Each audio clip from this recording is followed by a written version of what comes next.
I ran into another story about bringing dogs to work, and they say the numbers have moved from 4.5% allowing pets at work in 2020 to 5% of workplaces today. Whoa. What do you think? Are they specific on which pets?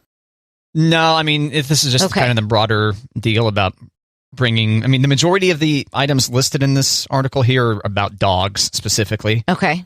You don't think people want cats around? Is that what you're saying? Well, I was thinking, like, what if they brought in something, you think dog and cat, but what if somebody's like, hey, I brought him a parakeet? Good point. We've had fish up front before. Yeah. So I think fish would be fun. Parakeet? I'm not going to shut their mouths. I mean, I'm sure they're physically able to shut their mouths, but will they? Right. Well, same thing with dogs, I suppose. Right. Protective dogs. Yeah, so in the survey, they found more than half of dog owners said that would encourage them to take breaks and foster more social interaction in the workplace. It does seem like coworkers can tolerate each other more if there's a cute puppy hanging out. Yeah, I agree. Yeah. I mean, think about it. If there's somebody here in the office that is not really my favorite, but if they've got a puppy, you're now my new favorite because I want to play with your puppy. You're not nearly as annoying as you were before I realized you had a cool dog. Right? Fantastic. It's something that employees want because sometimes your pet is like your family, said this person, adding some employers offer, quote, paternity leave. Ha ha ha. Yeah. Womp womp. But just 'cause, like, your pet is like your family, first off, I'm fine with this idea. Yeah, bring the dogs to work. That's cool. But it's not like people have, like, their family members at work with them often. I feel like my dog would be less of a distraction than my children at the office. Probably. My dog doesn't talk back as much. No. My dog doesn't tell me when she's bored. Mm-mm. No, my girls are good. It's just, they would be over it pretty doggone quick. Get it? I get it. Good that. Yeah. Got him there, Kate. Good one. Woo! Matt, it's a boy. Hooray. Who? What? Not me. Let me clarify that. Oh, okay. No. Patrick Mahomes and wife Brittany just had a gender reveal for baby number 2, and baby Mahomes is baby boy Mahomes. All right. So this is one of each then, right? One of each. Yep. Sterling is their little girl who just turned 1, and baby boy number 2. Have they indicated how many kids they want to crank out? I have not seen that. Okay. I always find that early on in parenthood, the number changes later on in parenthood. Like, I was sure we wanted a large family, and after 2, I was like, well, we're good. This seems large enough. This is perfect. I'm already outnumbered. And you have similar spacing in years between your kids and his probably then, right? I think they're a little bit tighter. Like, my girls are 2 years apart, and I think they'll probably be like less than 2 years. Year and a half, something like that. Yeah. Still seems like lots of activity. Yeah. Like, not like you wait for things to slow down before you throw something. It's already crazy, so why not have another one? Yeah. Yeah. Just floor it. All right, well, congrats to the Mahomeses for... Yeah, at the gender reveal, found out as a boy, and then Patrick kind of wormed his way through the crowd and jumped in the pool. He was all clothed and everything. He was excited to be having a baby boy. Oh, so did he find out at that moment also? Yeah. How does it? Yeah. Do you both find out at the same time? Surprise? How's that work? I've never been to one of these. At a gender reveal? Yeah. But you haven't seen anything on the internet? No, I guess that's I've probably never been. Not up your alley of clips to follow. Not quite my wheelhouse, I guess. Blind spot. So usually the couple finds out together, whether they shoot off some confetti, whether they open the box and the pink balloons come out, or you bite into the cake and it's blue. It's okay. Yes, it's at the same time. But you hire somebody, some third party to... Someone, yes, in your camp knows. Oh. Yeah. So that both the mom and the dad are surprised and like, oh my gosh. Yeah. We didn't have a gender reveal because we didn't know until the baby was born. Oh, you opted for that maneuver. We did. We said life is full of surprises. Let's be surprised when we have the baby. So That's one fewer party, though. it is, and it's okay. Okay. But I always liked when people were like, "What are you having?" I'm like, "A baby." Yeah, I like that too. Yep. Matt, did you hear about Ben Affleck's son? No, I've not heard Okay. about Ben Affleck's son. In fact, I couldn't even tell you that he had a son. Yes. I knew he had kids, I think. He's got 2 girls and a boy with Jennifer Garner. But he and his son and J-Lo were hanging out over the weekend, and they were at a luxury car rental dealership. What do you think happened? Oh, I don't know. They rented a fancy car? That is, yep, absolutely. But in addition to, his 10-year-old backed a yellow Lamborghini into a white BMW on the lot in front of people, including paparazzi. Nice. So they got video of it. Good thing it's just like a little bump because the car behind it was super close. So it was just like a, like, Okay. wasn't like floored it or anything. J-Lo was in the back seat. I don't understand though, because J-Lo gets in the back seat. Ben Affleck is standing there and lets his son into the driver's seat. Maybe he just wanted to like go ahead and see what the driver's seat looks like, but his son then put it in reverse and wonk. Fun. I don't think my dad would have been as cool as a cucumber like Ben Affleck is in this video, but it looks like no harm, no foul. I think it would have been funnier if the Lamborghini was totaled somehow. But Yeah. all right. Where like J-Lo pops out of the back like, what the hell? Yeah. Who cares about the white BMW, by the way? Right. Get that piece of trash out of here. Get that piece of trash away from my Lambo.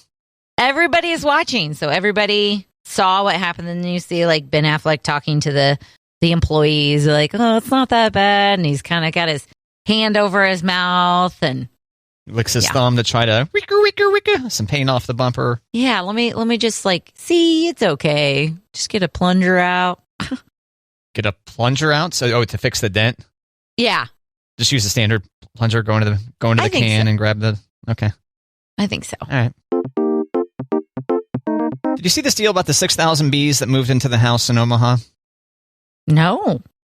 Yeah, so this house 100 years old, and then quote, if you put your ears to the wall, you could hear the buzzing. So initially they found 30 honeybees in one of the bedrooms. Like, this is interesting. And eventually they're like, oh, the walls are like vibrating, and turns out 6,000 bees. What? 100-year-old home in Omaha, which apparently are kind of ripe homes for that because the insulation isn't so hot. So there's a big cavity in the wall. And so the bees can be like, hey, this looks like a great place to make some honey. And then they bring, 5,999 of their brothers and their queen or whatever and bring them on in there. Yeah. And at first they were going to call it an exterminator. Yeah. But we don't want to do that to the bees, right? We don't want to do that to the bees. So they found some beekeepers instead who brought in their special beekeeping vacuum cleaner and got them out of there, and only a couple died of the 6,000. Well, that's good. Only a few died. Yeah. And unfortunately, the biggest fail here is that the bees weren't there long enough to produce very much honey at all. I mean, but there's 6,000 of them, and there's... Mm-hmm. Oh. Yeah, because they say they had only been there for what they thought was maybe a week and a half. How did 6,000 bees get there and they didn't notice in a week and a half? Doesn't that sound like a lot to be like coming in? I don't know. I mean, are you staring at the outside of your house, whatever hole led into the cavity of this house, to see the number of insects that are going into it? Probably not. Probably wouldn't take very long. I guess they weren't like just sightseeing around the house either. They went in and went to their friends and... Right. Okay. Now, this one is far more intense. So this was 6,000 bees in this house in Omaha that they thought were there a week and a half. This story from a year ago doesn't indicate how long they thought the bees were in the house, but in this case, 80,000 bees. And in that case, they had 100 pounds of honey. What? Intense. And guess how they discovered the bees? How? Flying out of their shower. It's like a horror film. Yes. Bees. No. They're everywhere. And Oh my gosh. Okay, so we have a vent in our bathroom where we were having wasps last summer. Oh. And so when you're in the shower and all of a sudden there's a wasp there and you're very vulnerable. Yeah, typically. But thankfully, not 80,000 bees coming out of the shower. That is ridiculous. Yep. So enjoy that nightmare fuel, dear listener. Yes. If it wasn't on your list, it now is. Yep. It's funny, you don't actually have to write those down. They just kind of take care of themselves. Mm-hmm. Very easy list keeping when it comes to nightmare fuel items. All right, Kate, did you see that Captain America, Chris Evans, finally upgraded this phone? He had an iPhone 6S, which means he waited 7 years to update his iPhone. Okay, and I think wasn't he not wanting to get the new one because it doesn't have the button? Well, what he wrote was, RIP iPhone 6S. We had a good run. I'll miss your home button. Home button. I won't miss the nightly battle of trying to get you to charge, or your grainy pictures, or your sudden drops from 100% battery to 15% to completely dead, all within minutes. It was a wild ride. Rest easy, pal. Oh, Captain America. Way to upgrade, buddy. Yeah, after 7 years. So if you, dear listener, are a type, they're like, you know what? Get off me. When people are like, oh, you're going to upgrade that phone? Then, well, Captain America, he had a phone that was 7 years old before he retired it. So back off. My father-in-law still has a flip phone. Is that right? Yeah, That's and he has like an updated flip phone where it's like the hard to break flip phone, I guess what it's called. Industrial strength. I don't know. Industrial strength. Okay. Yeah. Strong enough for man, made for a woman. No, that was not right. No. Still fits in his overalls pocket, but he is... Great visual. They told him it was like the last of the flip phones, and he was like, well, then I'm going to have to die with this one because I'm never getting not a flip phone. I was like, oh. The last of the flip phones. That'd be, maybe Daniel Day-Lewis can come out of retirement and do a film called The Last of the Flip Phones. It'd be a good follow-up to Last Mohicans, maybe. There you go. Maybe not. I thought even they were starting to not support those phones anymore, the networks.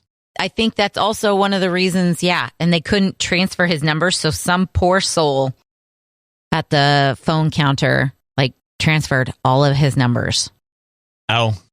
Yeah. It was more involved. You couldn't just go click, click, done. Nope. Wow. Yep. But he's still rocking a flip phone. He is very anti-touch screen. Okay. Yeah. Does he do lots of texting? No. That was going to be my guess. He really likes that. No. He really likes the T9 texting. Yeah, every now and then he'll send a picture, but there's no text with it. Picture has 1,000 words, Right? Whereas a standard text message has, 256 characters or something? I forget. Didn't it used to be, wasn't there a limit before? Yeah, something like that. Okay. Like 240, 250, something like that. Okay. Was it the limit? You just have to keep on stacking additional texts. Yep. Oh, no. Yeah. You'd have a line break right in the middle of a sentence, and then another text message would come in. Back in my day. Yeah. Oh, gosh. I heard that back in the old days this weekend, I'm trying to remember what Finley said, and I think it was something with windows that cranked in the car. She's like, we know back in the old days when you had to crank your windows. We're like, jeez. Wow. I know. Monty and I just looked at each other going, oh. She thinks we were on the prairie, cranking our windows. Right. Well, my car, until I totaled it until a deer totaled it a few months ago, was still manual everything, except for the mirrors. The mirrors you're able to adjust. That's interesting. Yeah. Kind of makes sense. It's kind of difficult to adjust a mirror as you're moving. Mm-hmm. You kind of need to see where the mirror is pointing when you're staring straight ahead. So, right. But yeah, still had to crank down those windows. You didn't even have power locks? No. Mm-mm. Wow. That was awesome. It's dead now. R.I.P. R.I.P. Pour one out for the 2011 Corolla. And for me in manual transmission, seemingly. Womp womp. Womp womp. This woman of North Carolina makes $10,000 a month by selling her toenail clippings her saliva, Oh. and used earbuds. Ugh, gross. There's more. She also sells armpit hair, underwear, and burps. Is it all hers? It's all hers. She doesn't have any third party. She's not finding other women to do this stuff. Right. Burps. So she burps into a container and closes, like burps into a Tupperware and closes it quickly and then mails it to somebody?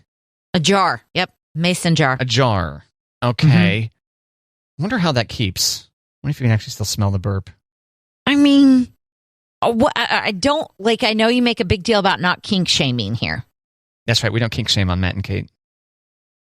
But where do you go to be like, how can I buy women's toenail clippings? Like, there's got to be a place on the internet that's obviously because she's making money, but like Craigslist. Toenail clippings. What do people do with those? I don't know. All these things sound like weird fetishes, right? Or armpit hair. I mean, it's one thing to like see the armpit hair, but then when somebody just sends you an envelope with hair in it, how do you know it came from an armpit? Well, I don't know. My armpit hair is different consistency than the other hairs on me. Than your chest hair? Yes. Okay. Yeah. All right. It's lighter. It's finer. It's softer. Yeah. If someone wanted some hair off of me, I think they should request the armpit hair. I'd wash it first, but...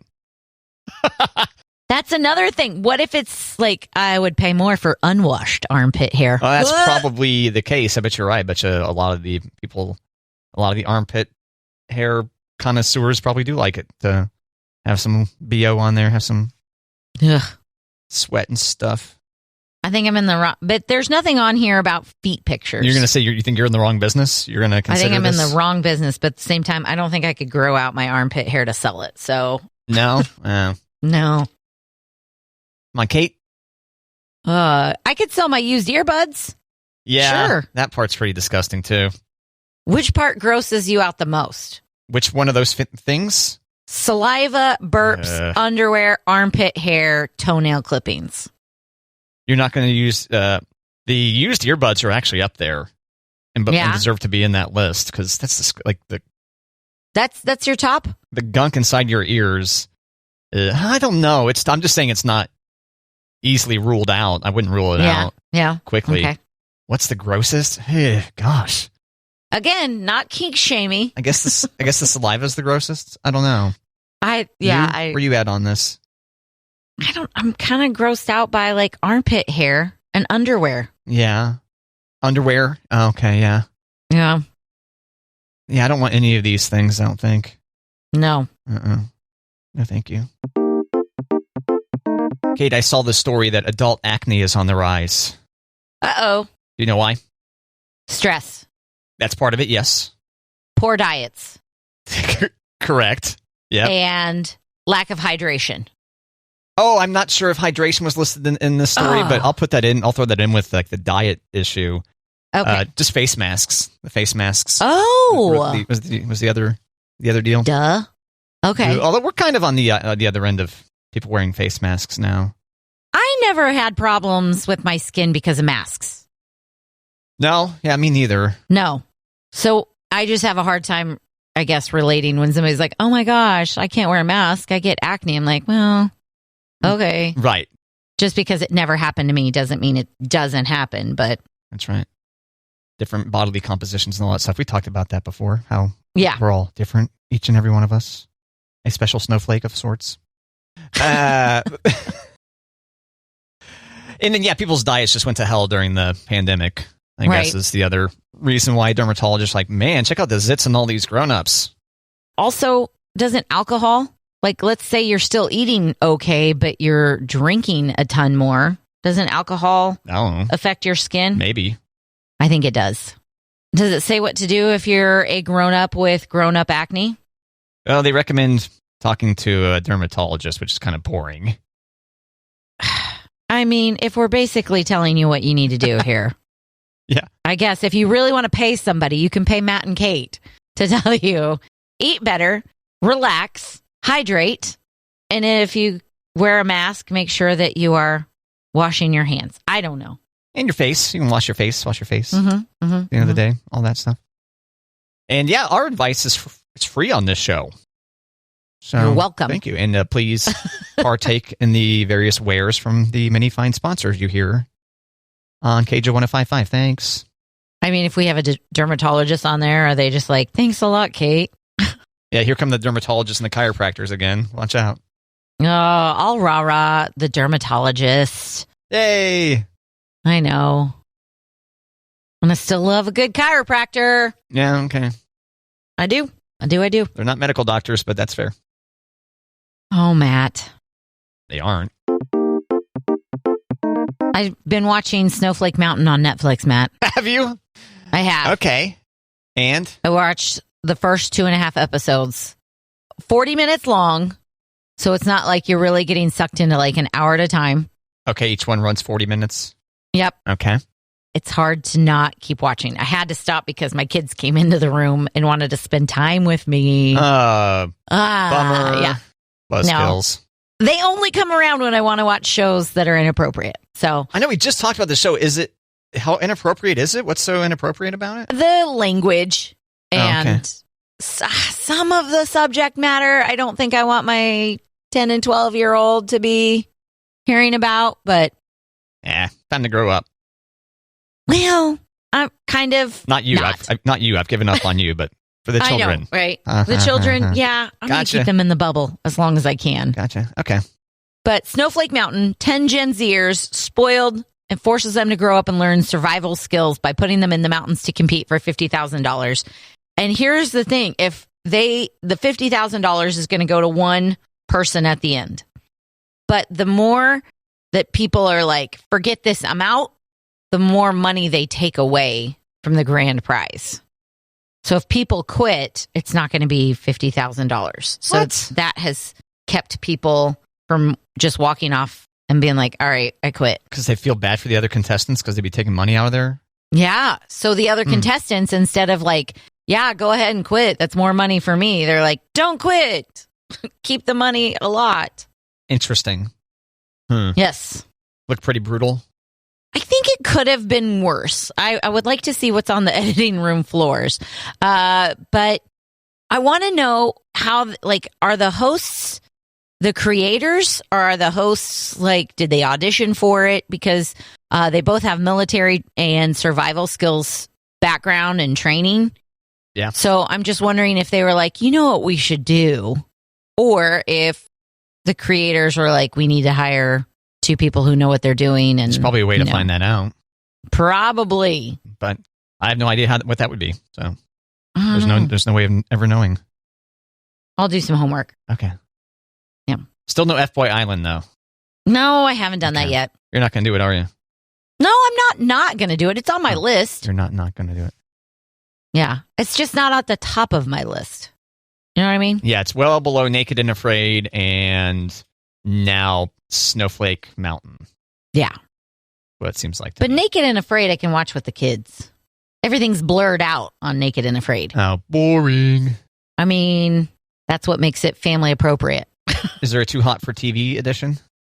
I don't think so. Okay. They didn't do the Jerry Springer.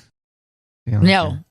It says here on Wikipedia, the series was renewed for a second season, which is expected to premiere on July 14th, 2022, which is nearly here. For Snowflake Mountain? No, F-Boy Island. Oh, okay. I was like, wait. Sorry, I got excited about F-Boy Island again. Is Nikki Glazer still going to be hosting? Seemingly, she's one of the producers. Yeah, F-Boy Island Season 2, release date. Quote, it's going to be a mess. How could it not? 13 self-proclaimed nice guys and 13 who consider themselves F-boys. Coming to your HBO July 14th. Got it. You need to catch up, Kate. You're going to have no idea what's going on in Season 2. Well, you definitely got to watch Season 1 before Season 2. Right. You'll be lost. You're like, what's the premise of this show? I guess I need to go watch Season 1. I get it now. F-boys and nice guys. And that one that you were watching was on what? With Netflix. Snowflake Mountain is on Netflix. Snowflake Mountain, Netflix. F-Boy Island is HBO. And Naked and Afraid is what, like TLC or something? What's that? Naked and Afraid Discovery? Naked and Afraid.